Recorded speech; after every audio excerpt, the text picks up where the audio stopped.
Good evening to everyone. Today we have the ninth session of Brained Course Rise Up.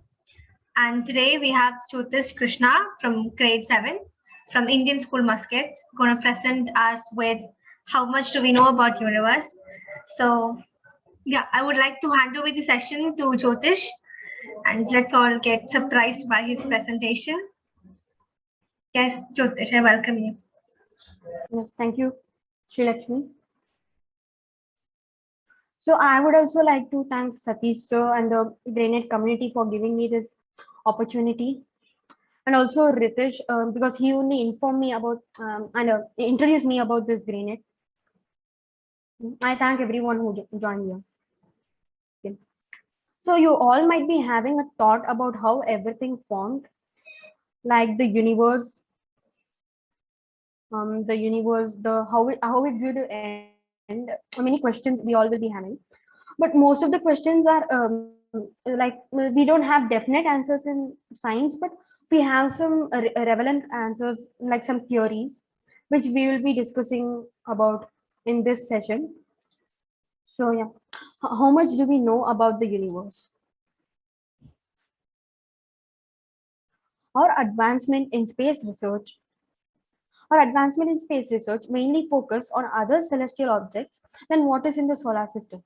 First, we also need to know about some interesting facts about the hypothetical existence of the ninth planet and some great discoveries of dwarf planets and asteroids in the solar system. First, let's start with a simple explanation on how the solar system formed.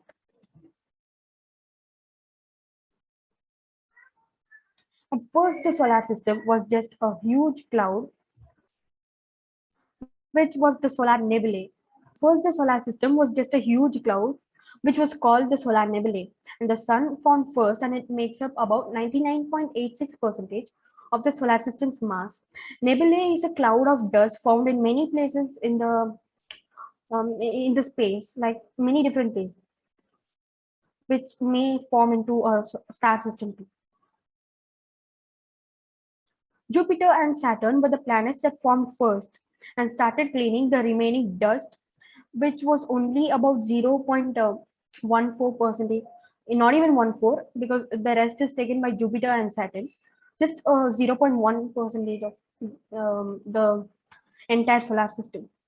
They were taking all the dust with a gravitational force, either absorbing it and also depositing the rest in some places, and they bonded and made many asteroids which further collided to make planets. So most of the asteroids set their orbit in the asteroid belt due to Jupiter and was still firing at many planets.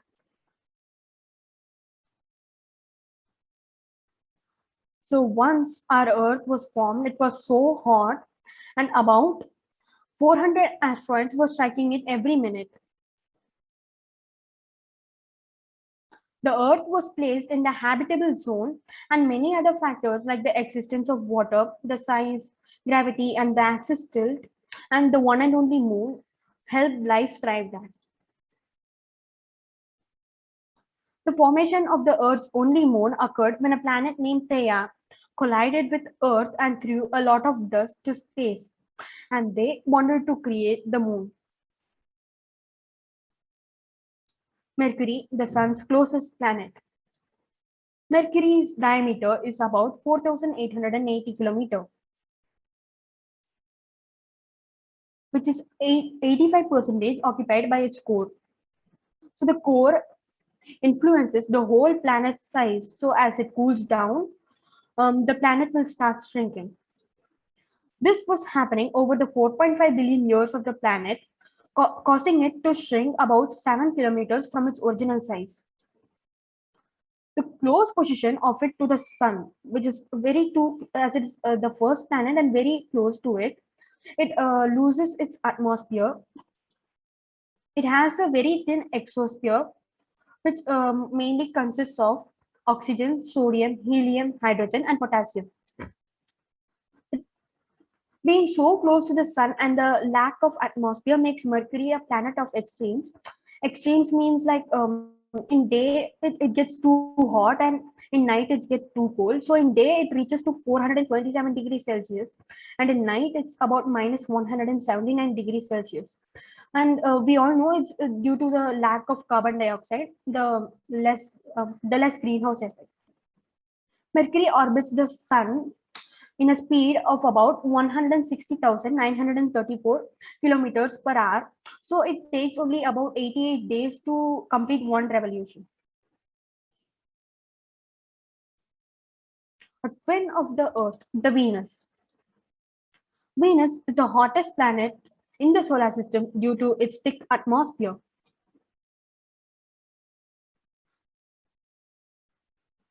The Venus is filled with a lot of volcanoes, and the sulfur dioxide from it causes a lot of sulfuric acid rain from the atmosphere.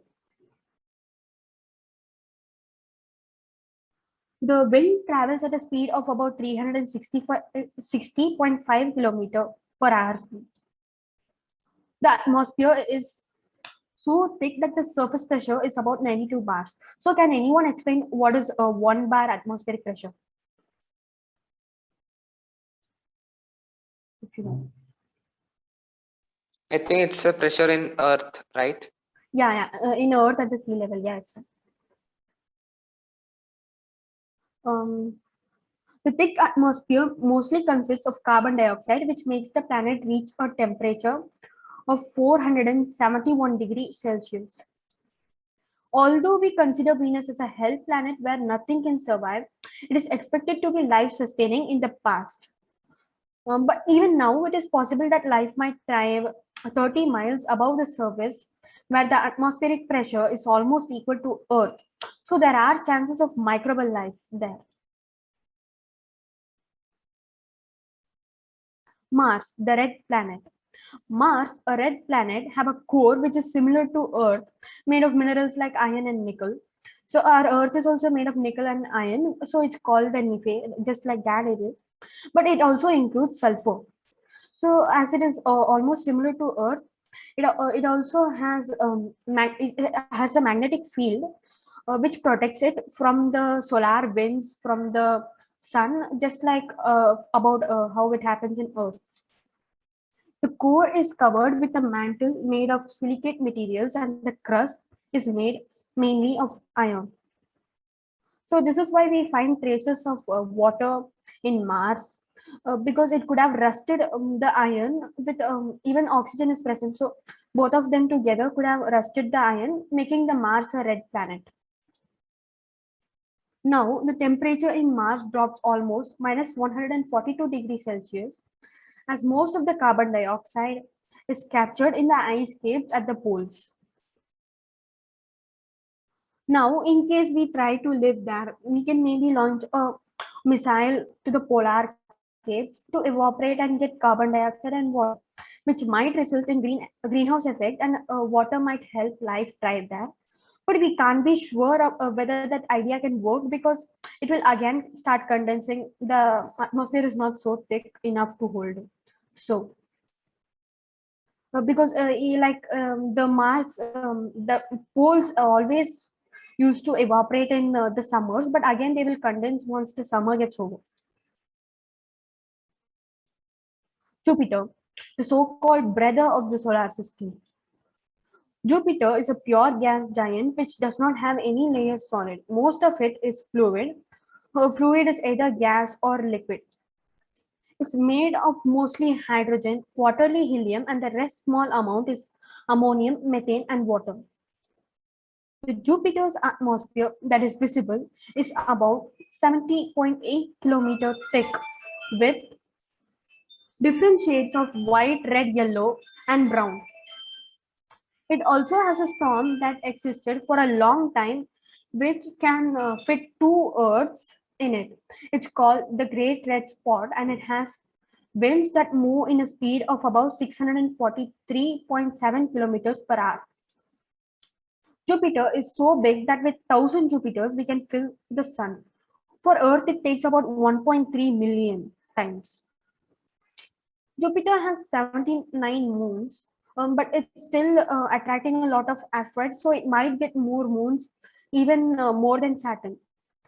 And one of its moons is Europa. It's specifically mentioned because it's expected to have water and also be life sustaining. But we are not sure how much it's possible because the high radiation from Jupiter and its gravity might make it impossible. So anyone knows which are the most lightest gases? Hydrogen, helium. Yeah, exactly. So the Saturn is the second biggest planet, but the most lightest planet as it is made of light gases like hydrogen and helium. Its density is even lesser than water. Saturn also does not have landmass, but it has a dense core made of water, ice, and rocky material. It's mostly made of ammonia crystals other than the gases and liquids it's made of.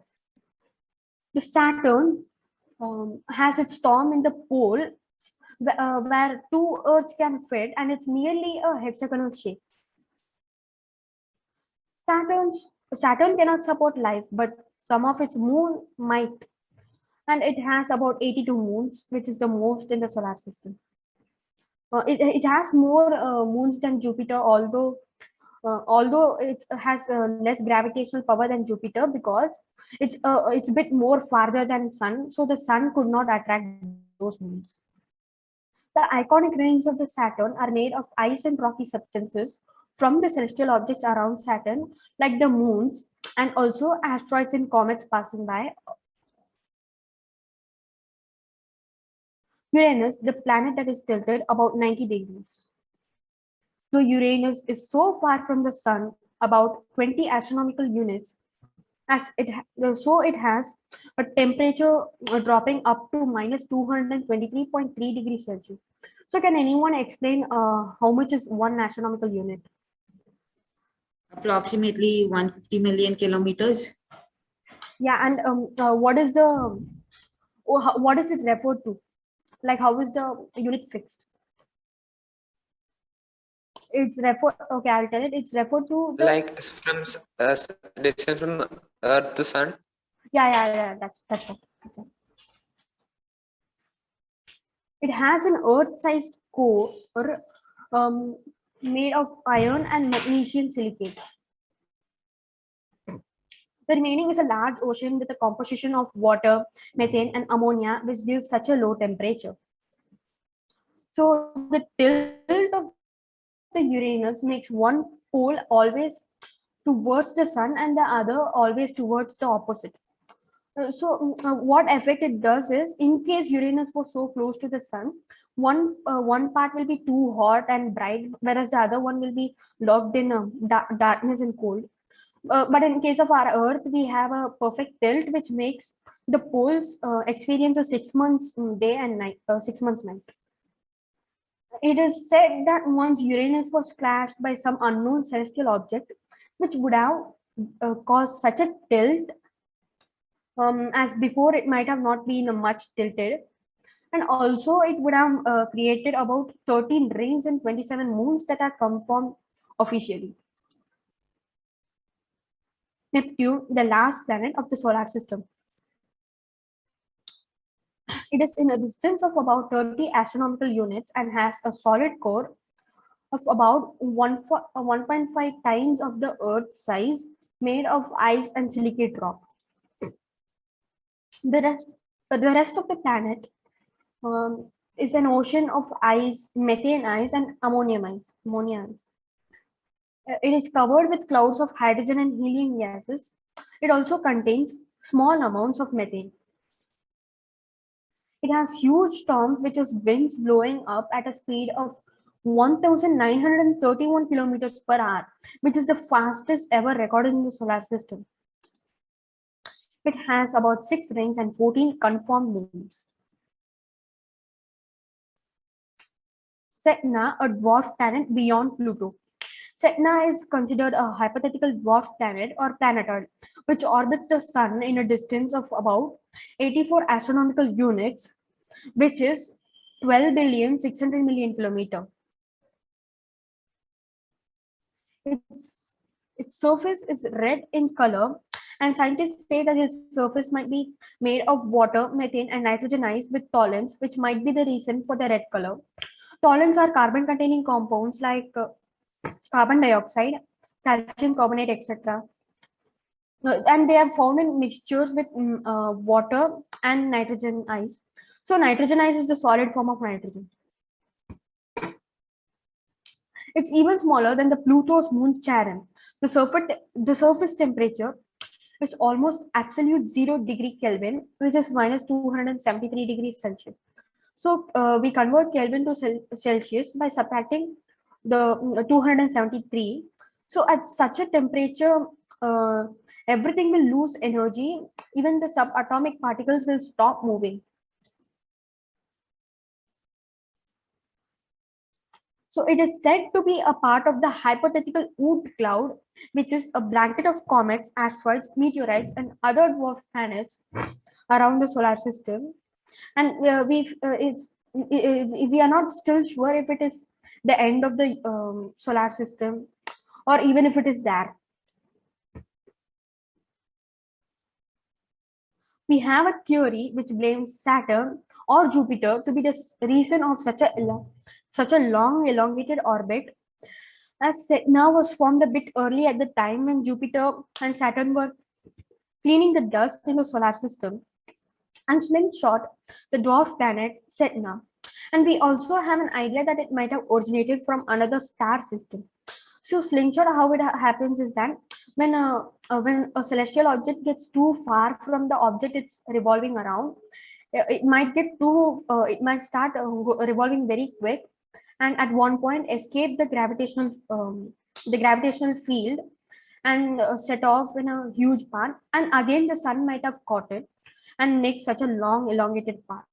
So how it could have come from another star system is the star, once Sedna was formed, it could have also been very weak, like the size of Jupiter.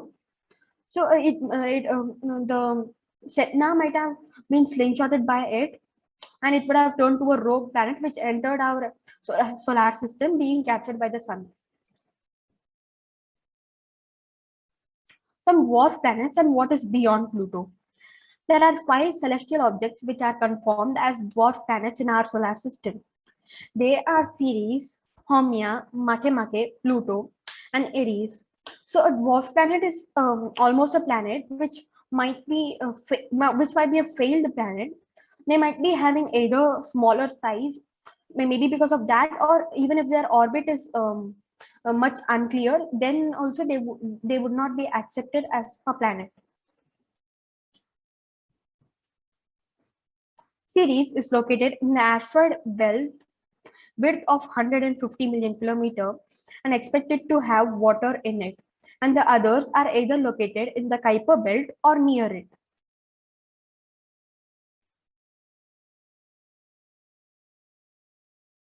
Kuiper belt is a belt of asteroids beyond Pluto. It is 20 times wider than the asteroid belt and 200 times as massive. And beyond the Kuiper belt is the Oort cloud, which we expect to be. Now let's look outside the solar system. Our solar system is revolving in the Milky Way galaxy around its center. The Milky Way galaxy is a barred spiral-shaped galaxy and has 4 arms. Our solar system is located in the 3rd arm, which is called the Sagittarius arm. So a spiral galaxy, the spiral shape means like it has some doodles from the center part, and now our galaxy has about 4 of it, and but our galaxy is slightly different. Usually spiral galaxies are common, but our galaxy has the center a bit of square or oval shape.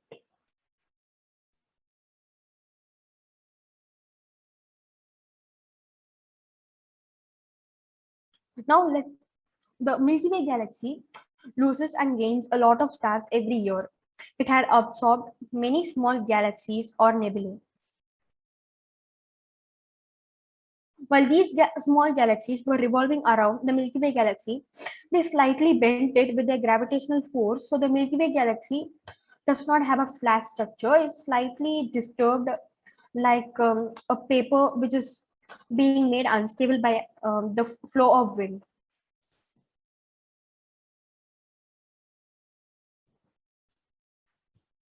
Our Milky Way galaxy is located in a galaxy cluster called the Local Group, in which Andromeda Galaxy is the largest, followed by the Milky Way galaxy. Our Milky Way galaxy is moving to some unknown point in a high speed, and the Andromeda Galaxy is rushing towards us very fast and about in 450 crores of years. The two giant galaxies might collide, and the Milky Way galaxy is traveling in a speed of about 6 kilometers per second. And during the collision, none of the celestial objects will get obstructed. This is because this galaxies are not like so thick as how we expect it to be. We know now from our planet itself, if we see with a naked eye also, we can see that everything is too far from each other. So that's how the galaxy is. So there are no chances that any celestial object will clash with each other during this collision. The closest star system from our solar system is the Alpha Centauri. It belongs to the Centaurus constellation and it is expected to be life supporting. It has about 3 stars. So at the first, we need to look into the first 2 bright stars. They revolve each other like a binary system in which they will revolve around a common point, and their orbits intersect in 2 points. They are named Alpha Centauri A and Alpha Centauri B. The distance between these 2 stars is almost same as the distance between the Sun and the Uranus, which is about 20 astronomical units, as we have seen in the previous slide. Alpha Centauri A is just a little bigger and brighter than our Sun, whereas Alpha Centauri B is a bit smaller than the Sun, but gives only half the amount of heat and light the Sun gives. There is a star named Proxima Centauri, which is very small and almost Jupiter size and also very dim. This star revolves around the binary system of Alpha Centauri A and Alpha Centauri B in a distance of about 15,000 astronomical units. So it's indeed a lot. So maybe scientists estimate that maybe as the gravitational force was of both the stars, it might have been too strong. So we're not sure whether Proxima Centauri is a part of the Alpha Centauri system still because of the huge distance. So a very surprising fact about Proxima Centauri is that it has a planet revolving around it called Proxima B. Now let's talk about the Proxima B. Proxima B Centauri is found similar to Earth and expected to have a rocky surface and not a gas giant like Jupiter or the other 3 planets. We also see evidence that it might have the presence of water and also suitable for life. But it can also be tidally locked, which means just like how the moon is too close to the Earth, so it shows only one phase. It can't rotate, they're tidally locked. So like that, this planet could have also been tidally locked to its star as it's too close, making one side always bright and hot and the other side will be always be dark and cool. But there are chances that there's a portion between both the places where it's dark and hot. In middle, it might be a place where it is warm and suitable for life, and that such a portion is known as the twilight. Further research is going on to find more about it. So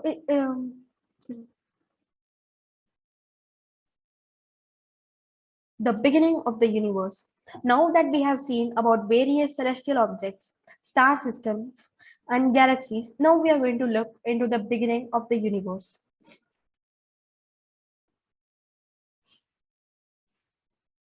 The beginning of the universe is called the Big Bang, but before seeing about the Big Bang, we need to see the consistency of the universe. The consistency of the universe is not fully the real normal matter that we see.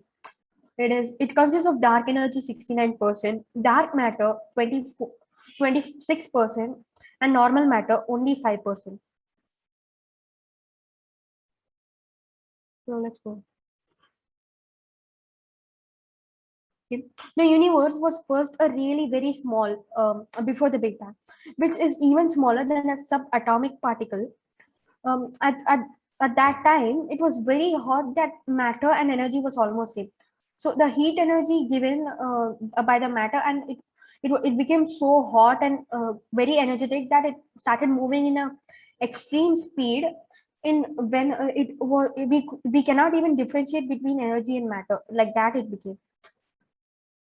The reaction due to the high pressure from atoms, then slowly the universe started expanding in an accelerating speed, in an increasing speed. The universe, these atoms started slightly cooling down as they expanded. In high pressure, they started forming stars, galaxies, planets, asteroids, comets, and black hole, almost all that we see now. Okay, now we don't know what exactly caused that sudden expansion. We are still not sure why the universe suddenly started expanding as the Big Bang. As at that time in high pressure and heat, when atoms weren't even formed, the physics that we learn now doesn't work at that time. So we have only a few theories. Like the first theory is during the pressure, antimatter and matter started annihilating each other, causing immense energy that might have given enough energy to the particles, and they might have started expanding and cooling down and forming into atoms. So when something meet its evil twin, they will annihilate each other. So that's the reason how matter and antimatter annihilated each other.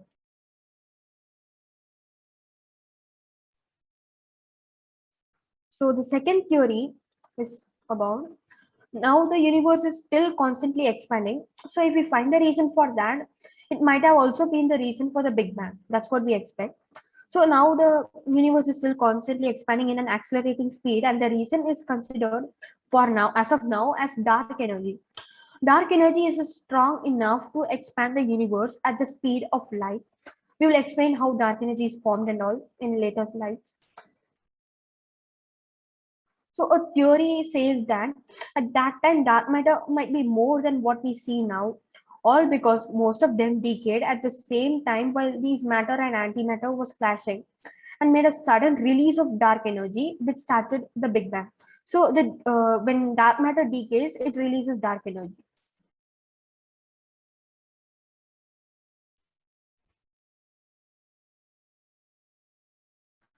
The third theory is the big bounce.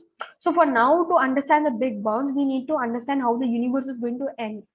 So for now, I can explain it like it's based on the idea that the universe never had a beginning. So now the end of the universe. Why do we suspect an end of the universe? So now,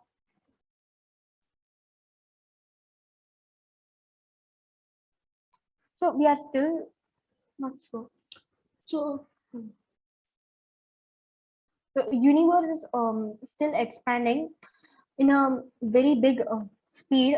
So like when something has a beginning, it also will have an end.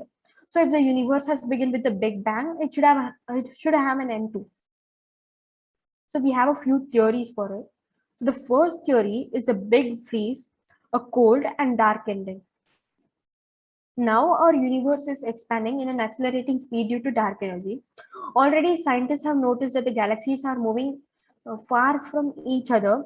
They found it as galaxies are emitting red light because when something is moving far away from us, the light from it takes a lot of time to reach here. They lose energy and they get exhausted. So the wavelength grows. Red has the longest wavelength, so and blue has the shortest. At one point, everything will get so far, and the huge distance between the celestial objects would have reduced the heat and light. So everything will drop a lot of temperature as they're not radiating each other, and the temperature might drop down to 0 degree Kelvin, in which the atoms will stop moving. Thus, the universe will freeze and die in darkness. The big grip shattered into nothing. We The big rip is quite similar to the big freeze as it is also due to the expansion of universe. When the dark energy turns so powerful and starts expanding very far, it would even start to show its impact in the atomic level, spreading and tearing apart the subatomic particles and entirely spread the universe that even though small particles will go far away from each other. So it looks as if the universe was totally non-existent.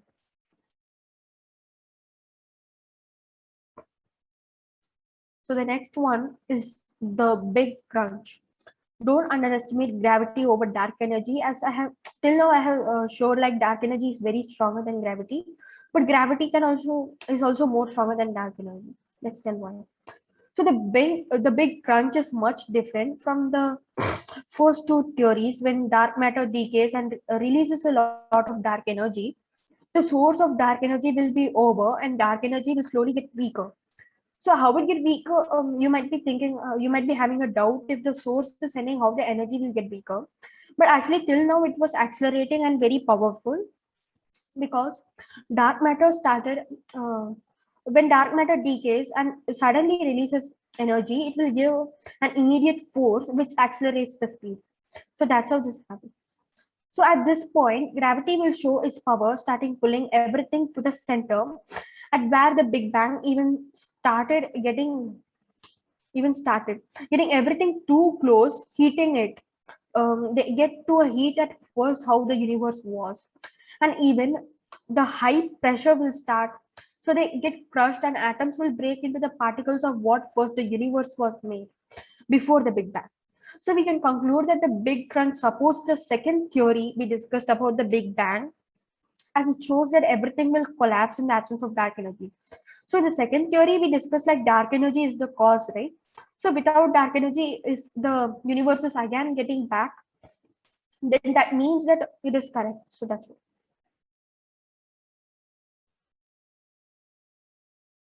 So we can conclude that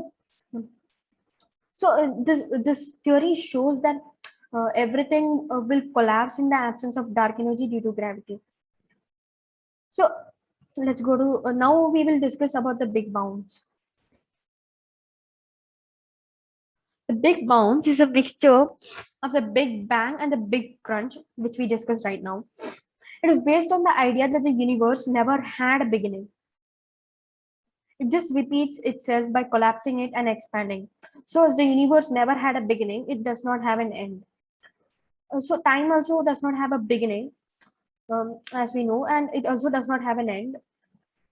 So, and it's actually directly proportional to space. That's how the black hole slows down the time inside it, different from the outside by bending the space. So universe might also be proportional to space and time. If the big bounce theory is true, then dark energy is the factor that is keeping the big bounce in order.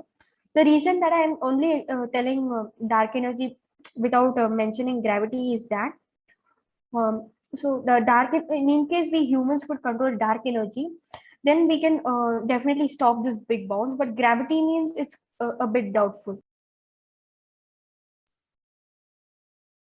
And to explain this big bounce in simple terms is that now, for example, you take a rubber band and you expand it fully with your force, but the rubber band is so strong. So at one point you get exhausted, and without any way you just leave it. So then it will all of a sudden start collapsing, right? So it will collapse all of a sudden with all the energy. So this is known as the reverse. It gets reversed everything. So like this, now, for example, you take a sponge ball and start pressuring it with our hands very tightly. At one point, even for that, we will start getting exhausted. So after we leave it, it will again expand as quick as possible. So what is different from this example and the real universe is that the universe has dark energy and gravity to continue that process, but the sponge ball and this does not have it, the rubber band. Now let's look about gravity.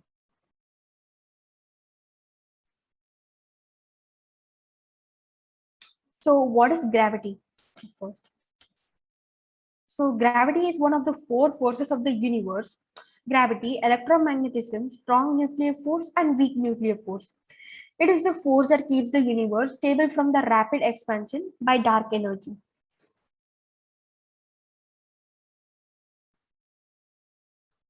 So gravity has an effect on all celestial objects. So what effect does gravity? In that, many huge stars attract celestial objects, either making them revolving around it or swallow it using gravity.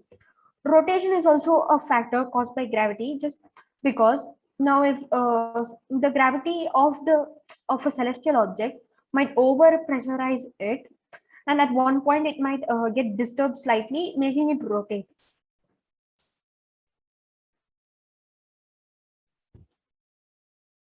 It keeps all the celestial objects in round shape. So how that happens is, we can take an example of an aluminum foil. Now, if we take it inside our hand and crumple it very tightly, it will go into almost a round shape. You all might have noticed it, but you all might tell like it's not perfectly round. But with our hands, we can't give equal pressure, but gravity can give equal pressure everywhere. So it turns into a perfect, almost a perfect sphere. So gravity gives pressure by influencing mass. The gravity can also has the power to bend space-time, which I will be explaining soon. So because of that, the time may slow down inside it. Now, for example, a person is standing in the black hole and we are in Earth. Now, if he is waving, if he is showing a clock which is in a black hole itself, for us the clock might seem like it's going too slow, but for him it's just the regular speed. So that's how it happens, but it's not like the people inside the black hole won't feel like the time is slow. That's why. So the gravity has enough strength to open a wormhole through the space. Wormhole is quite complicated, which I'll be explaining maybe in the last. Yep. So we will go to the next. How gravity works. This is quite complicated. So now this is space-time shown in the image. So in this, now we are viewing it in a 3D, in a 2D only, because in real, in a 3D form, it's quite hard to understand it. So we will see it in 2D. Now, for example, you have a fabric of cloth which is tightly, you have spread it and kept it, holding it in the edges. So now, for example, we keep a small football on it in the center. We can see that it has an impact on the fabric, right? It slightly goes down the fabric. Then if we have a small plastic or tennis ball and keep it in one edge, what will be the observation? Can anyone answer? What will happen to the tennis ball?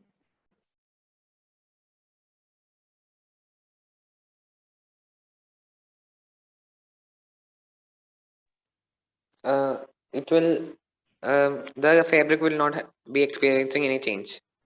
Yeah. So what will happen to the tennis ball? Will it be stable or it will be moving somewhere else? It will be stable.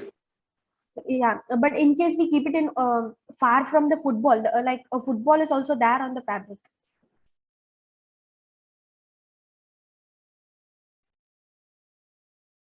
Then it will go to the football, right? It will roll to the football, right? Now let me, okay, I'll tell it Yes. again. Like the football is there in the center of the fabric already, just like how here Earth is there. Now, like we keep, for example, imagine the tennis ball like moon.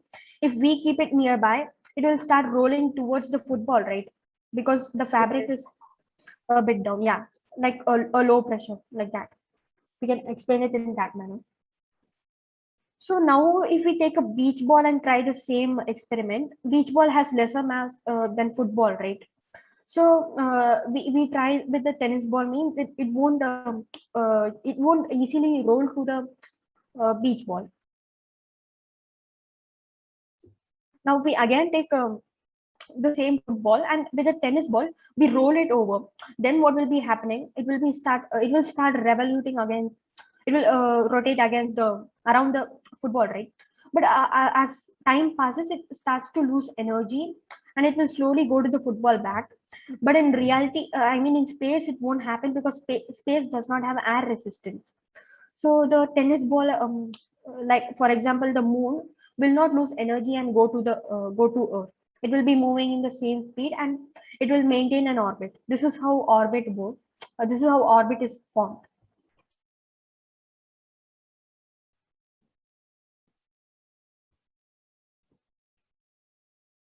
Now you can notice that the actually tennis ball also have a small, very small impact on a fabric.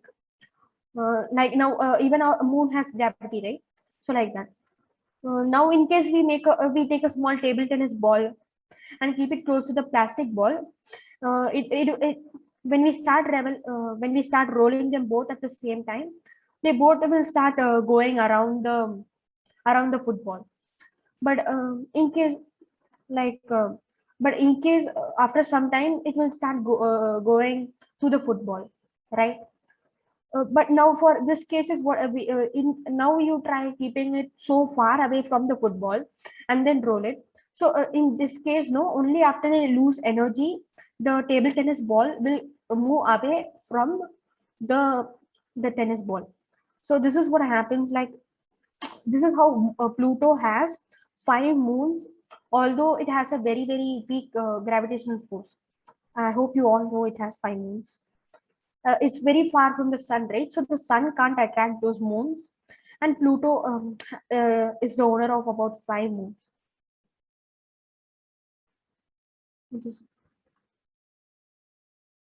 So this is how gravity works in simple terms, we could say. Simply. Now, I think I told about a binary star system while looking about the Alpha Centauri system. It's quite hard to show it in a 2D like 2D version. So how we can show it for now is like, now if we keep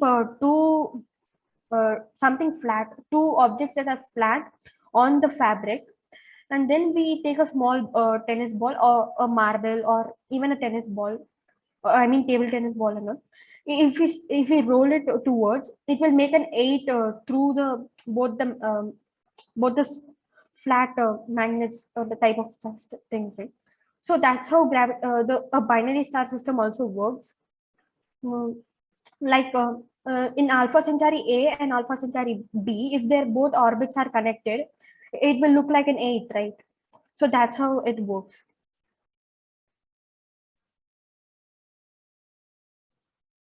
Okay, we'll go to the next. So what is space-time?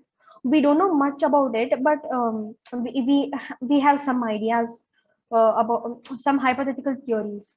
So actually, as shown in the image, this is how the 3D version of space-time will be like.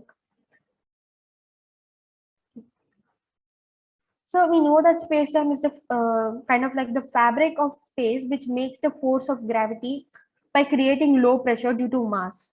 But now we need to think about how the universe was at first. As I told, all the particles of which now the universe is made was packed so close to each other. Now this is the same case of almost the same case of a black hole. A black hole also has many particles which is packed closely, very tightly with each other. They'll be so close to each other. So because of that, they create a huge impact on space time. Now the whole universe is impacting on a small place. Then it should have created even a wormhole through the space time. But we are not sure whether it happened. Maybe that wormhole is the connection. This point is known as the singularity first, and it's connected to many black holes, many multiple wormholes made by black. So this is okay.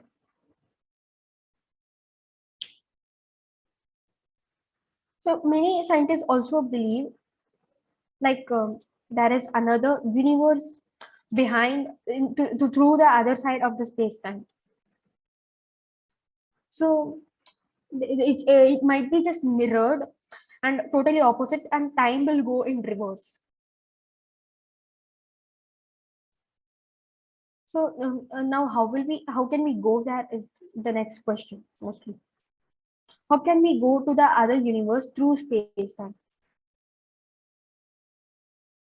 This is quite a difficult question, but we still for this also we have a lot of theories.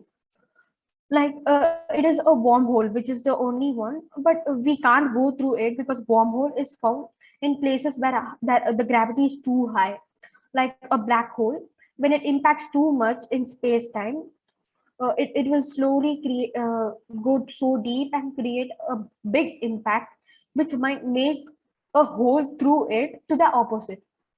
So that's the basically how wormholes. So, but going inside is not an easy job. It's just like how we go into a black hole. So we need something that can withstand such a high pressure. But for now, we don't have something like that. But we have ideas for it. So the first one is exotic matter. This matter is expected to have a negative mass, which means it gives anti-gravity. Now, in case we keep a football on the fabric, it pushes the fabric downward. But if it was exotic matter, then it will be pushed up. Is the theory about it? But it's not as easy to handle it. So, we all know that the blood pressure, right? It's equal to the atmospheric pressure. That's why we don't feel it. We don't feel the atmospheric pressure. So the exotic matter might start pulling us, and even our blood pressure together will make us cause us to even explode. So we need to look about some other ideas, or we can just simply say we need to be careful. Like now, that's another way, which is controlling dark energy. So still we know almost nothing about dark energy, but there are chances in case we can influence dark matter, we can control dark energy. That's the basic thought about it.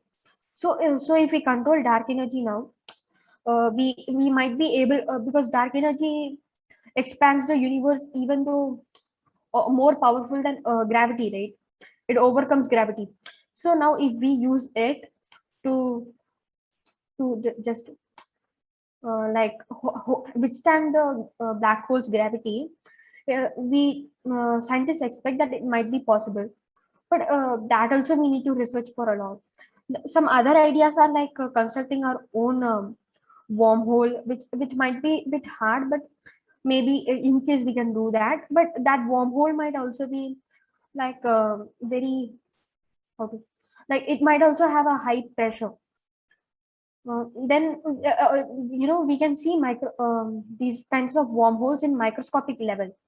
So in case we can change our size to a microscopic level, there are chances that we can get through those types of wormholes. So in case we get through it, maybe we can go to the other universe.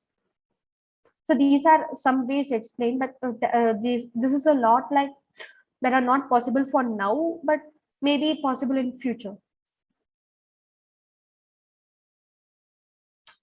So next, what will happen if we finally somehow withstanded all the problems and somehow we reached the other side of the space? So for now, also for this also we have indeed a lot of expectations of theories. Like when we finally travel through space time, at first if we go in a straight line, it's during time travel we get a lot of problems, which we have been explained even in movies and all, right? Like for example, traveling to the past is the biggest problem here. So now, like for example, we went to the past and killed our own grandfather. Then how will we be born to even kill him? There are many theories like that. So now, in case we go like this, from the opposite, the mirrored universe, in case there's a mirrored universe, there might be someone else who is just us, but the mirrored version, who is coming towards us. So yeah, we both might crash. That's what will happen exactly. So, but to escape that, we should not go in a straight line, but we can slightly go slanting or tilted in some other direction. Then the other person will be traveling the opposite, right? So that's a theory about it. Now, for this, we need to advance in to know about more about this. We need to advance in quantum physics. So some things are there about quantum physics, like There are some questions like this. Can we? There are one football is there over here where I'm standing. For example, here in Oman. Then there's another one in India. By spinning this ball, can I make the ball in India to be also spinning? This is a question. Is it possible?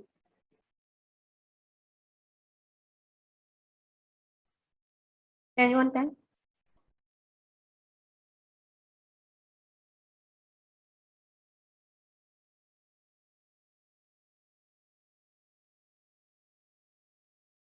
Could you repeat it? Yeah, I told like now in case there are two footballs, one is in the place where I am, and another is in maybe with you. Then in case now I rotate this football, can we make the other football to rotate from here itself? Is it possible? No, I think. Yeah, it's not possible, right? But scientists say that it's possible in the quantum level. Like by impacting one electron, we can impact another electron of the same kind, like that. So, but we need to research a lot more about these types of facts. So now, in the same way only, now if we change something in gone to that universe and change something in the past, the same thing will be changed in this universe. That is what we are thinking. So how that happens is that now we are traveling here to that universe, right? So from that universe also, our evil twin is traveling here to this universe. So now what we are changing, the same thing he will change. So that's how both the universes will get changed. There are a lot of things like now when we go to that universe, the gravity at first place, the gravity might not affect us, or it might affect us inverse like anti-gravity. And definitely as time is moving in back, everything will happen in the opposite only for us. Like for example, we can't breathe because air also moves in backward direction. We can't also see anything. We can't do it's not like everything over here, it's everything is inversed to be proper about it. So now finally if we change something and come to this world, yeah, it will be, everything will be changed. That's what happens. But this is all about space time that we that can be possible. So we can also this is how we are expecting to do time travel to the past, because for future we have already found a way which is not possible, but that's the thing. Can anyone tell what's the way to travel to future?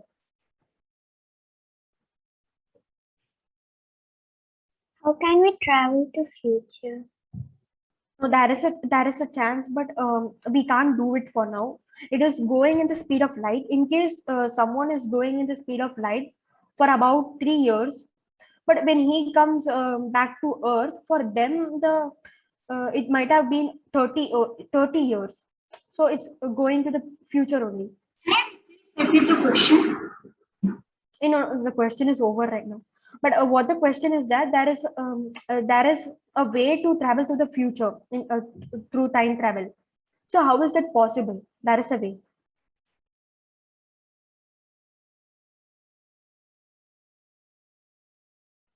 So yeah, according to the theory of relativity, quantum physics, and all, we say that traveling in the speed of light will make the time different in the world where we are, whereas it's different in the place in the place where it is normal. Now, in case we travel for 10 years in the speed of light, then after 10 years, when we come back to Earth, the Earth will be like, now the person in Earth will be like, where were you for 30 years? Like that. But 30, it's just an estimation. We can't be sure like how long we will travel into the future and all. So these are just theories. Like we know, maybe by using the space time, we can travel to the past. That is what we say. Yeah, but Albert Einstein had said that it's next to impossible, right? This traveling. Yeah, it's almost next to impossible only. Yeah, true. But it can be possible mainly by studying more about quantum physics and relativity, more research.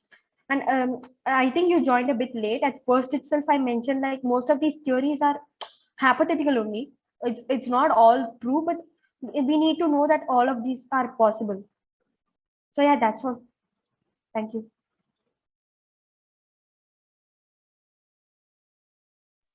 Jyotish, I have a question. Like you mentioned, our solar system is in one of the arms of Milky Way, right? Yeah, What do you yeah. mean by the arms? I didn't get it. Yeah, 1 minute. If it's possible, I will show you how a spiral shape is. 1 minute.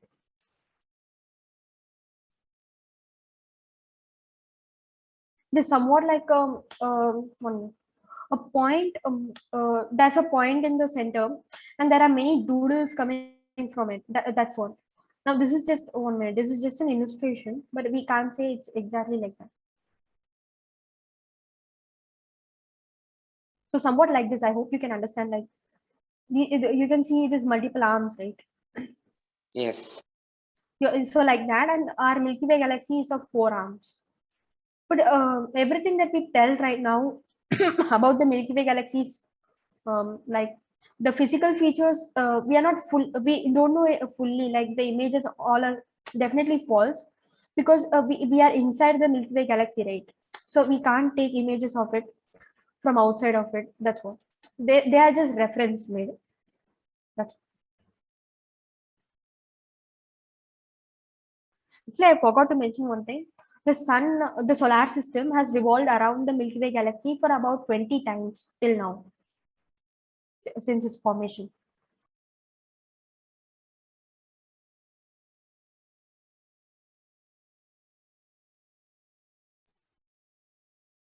Any questions? Yeah, I have a question. How do we know that universe is expanding? Yeah, because the galaxies now when we see through a telescope, the galaxies are emitting red light. So usually we get red light. Red light has a wavelength of which has the biggest wavelength of visible light. So when something is getting closer to us, the light will reach us so quickly. So it won't be exhausted, and the light will be like blue. Blue has the shortest wavelength, but red has the longest wavelength. When light is coming towards us, it gets too exhausted. So it starts expanding itself, and it gets finally to red when it reaches our eyes. So I hope you understand. Okay, thank you. Yeah, Nice presentation. thank you.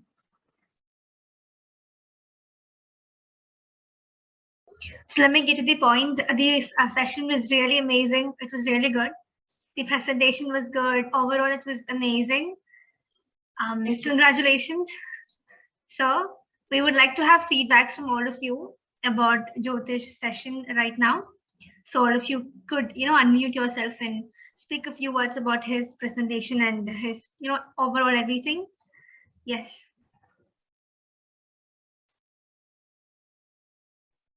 Jyotish, I have a question. Yeah, yeah. So, many galaxies, right? They form together, they form a cosmic web, right? Yeah, first they make galaxy clusters, then they make the Then galaxy they clusters form the together. cosmic web. And these cosmic webs form cosmic balls, right? Yeah. These cosmic balls, yeah. The cosmic balls also is formed, but these cosmic balls together form the universe and all. They are divided like. Wait. Cosmic. This cosmic web, the galaxy clusters form cosmic web. Yeah. So what was your doubt? What was your doubt?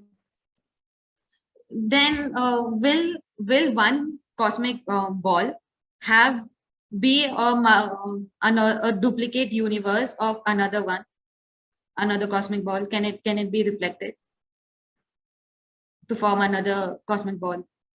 But still, that's the theory of multiverse. But we are still not sure of a multiverse because we are still researching on all that.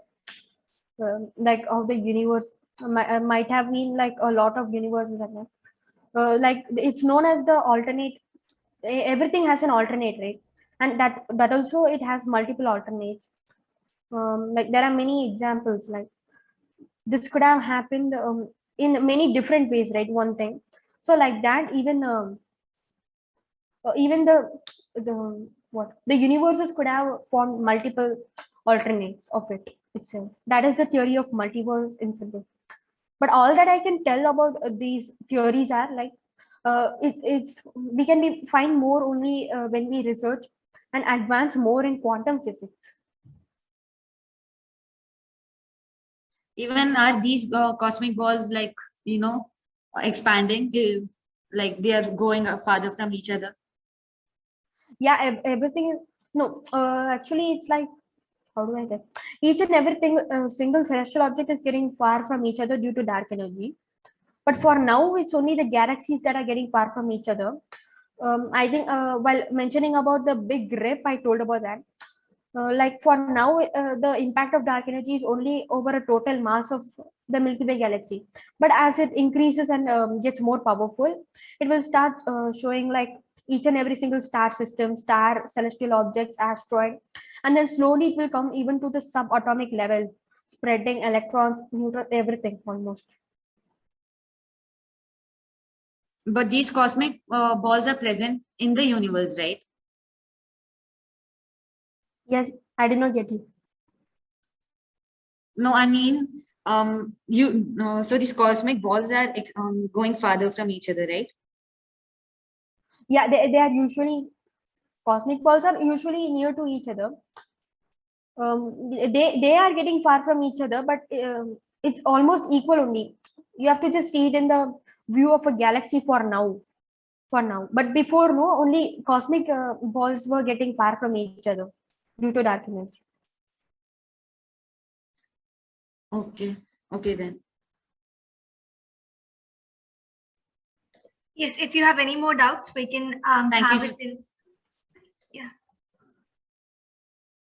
Yeah. If you have any more doubts regarding the concept, you can have the doubts in the Granite site Rise Up. We have discussion. You can, ask your questions over there. And we would like to have few feedbacks, like 1 or 2, and then we could end the session.